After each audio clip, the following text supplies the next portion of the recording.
నేను Durga Sai HP gas agency dealer అండి. Currency నగర్‌లో ఉంది నా ఏజెన్సీ. నా పేరు ఈది మల్లేశ్వరి. 9 ఇయర్స్ అయిందండి. 2017లో స్టార్ట్ చేసాం మేము వ్యాపారాన్ని. అప్పుడు మా బంధువుకి తెలిసిన వారి ద్వారా ఈ గోగుల్ దినేష్ కుమార్ అంటే గోగుల్ వెంకటరమణారావు గారు మాజీ డిప్యూటర్‌గా పనిచేశారు ఈయన. ఇప్పుడు వైసీపీలో ఉన్నారు. వాళ్ళ మూడో అబ్బాయిని నేను మేనేజర్‌గా తీసుకున్నానండి. వాళ్ళ రిక్వెస్ట్ వల్ల. పనంతా చేస్తాడండి బాగా. అప్పుడు తను ఖాళీగా తిరుగుతున్నాడని పనంతా చేసుకుంటాడండి అని చెప్పేసయితే రిక్వెస్ట్ చేసుకొని మేనేజర్‌గా అయితే అపాయింట్‌మెంట్ చేసుకున్నాను. ఇది స్టార్టింగ్‌లో దీనికి సంబంధించిన వర్కులు అవన్నీ పనులు అయితే ఆయన చక్కగా ఆయన నేను కలిపి అన్ని చోట్లకి పర్మిషన్స్‌కి వాటికి వీటికి వెళ్లి తిరిగాము. అంతా బానే ఉంది. అయితే ఆయనకి నమ్మకంగా ఉన్నాడు కదా అని జెప్పేసి నేను 5 ఏళ్ల తర్వాతేమో నేను కొంచెం ఇంట్లో హెల్త్ ప్రాబ్లమ్ వచ్చి ఆయనకైతే నేను నా కంపెనీ చూసుకోమని చెప్పేసి నేను అప్పుడప్పుడు వచ్చి నేను కంపెనీని చూసుకోవడం జరుగుతుంది. ఆయన మీరు అప్పుడప్పుడు వస్తున్నారు కదా మేడం గారు యూజర్ ఐడీ పాస్వర్డ్ ఇవ్వండి. నేను మొత్తం కంపెనీకి సంబంధించినవి నేను చూసుకుంటానని చెప్పేసి నమ్మకంగా నేనైతే ఆయనకి ఇవ్వడం జరిగింది. అప్పటినుంచి కూడా నమ్ముతూనే ఉన్నాను. ఎప్పుడైతే నాకు డౌట్ ఎందుకొచ్చిందంటే ఈ మధ్య వాళ్ళ పెద్దబ్బాయి కొ గు గోగుల విజయ్ కుమార్ ఆయన హైదరాబాద్‌లో ఇలా రియల్ ఎస్టేట్ చేసి 500,00,00,000 స్కామ్ జరిగినట్టయితే నాకు తెలిసింది. మిగతా వాళ్ళు చెప్పడం ద్వారా నాకు తెలిసి, దాని గురించి నేను భయపడి నా కంపెనీ గురించి సంబంధించిన లెక్కలనైతే నేను గట్టిగా అడగడం జరిగింది.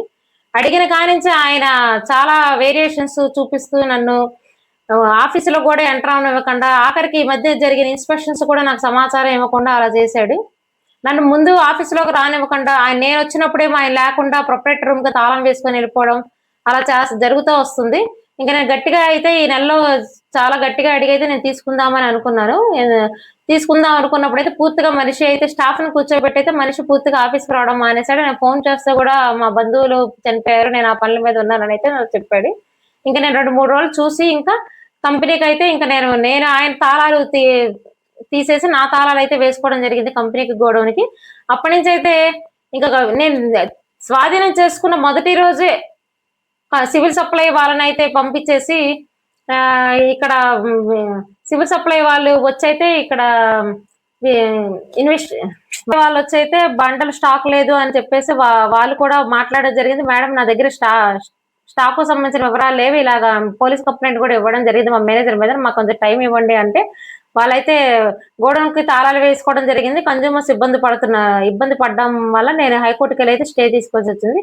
ఇక నేను చెప్పదలుచుకుంది ఏంటంటే, ఇప్పటికీ నా మీద దుష్ప్రచారం చేస్తున్నారు మీడియాలో. అలాగే వాళ్ళ నాన్నగారు కూడా నన్ను గోగుల వెంకటరమణారావు గారు ఆడపిల్లవు కాబట్టే నేను ఇంత ఇదిగా నేను ఇంకా మామూలుగా చూస్తా ఊరుకున్నాను. మగవాళ్ళైతే గనక ఈ పాటికి ఎలా ఒకలాగా లాక్కునేదాన్ని.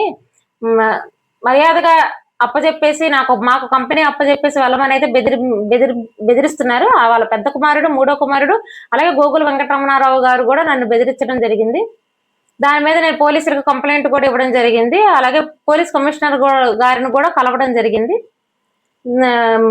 దయచేసి నాకు గవర్నమెంట్ వారి నుంచి గాని, సివిల్ సప్లై వాళ్ళ నుంచి గాని, మీడియా నుంచి గాని నాకు న్యాయం జరిపించవలసిందిగా దయచేసి ప్రార్థిస్తున్నాను నేను.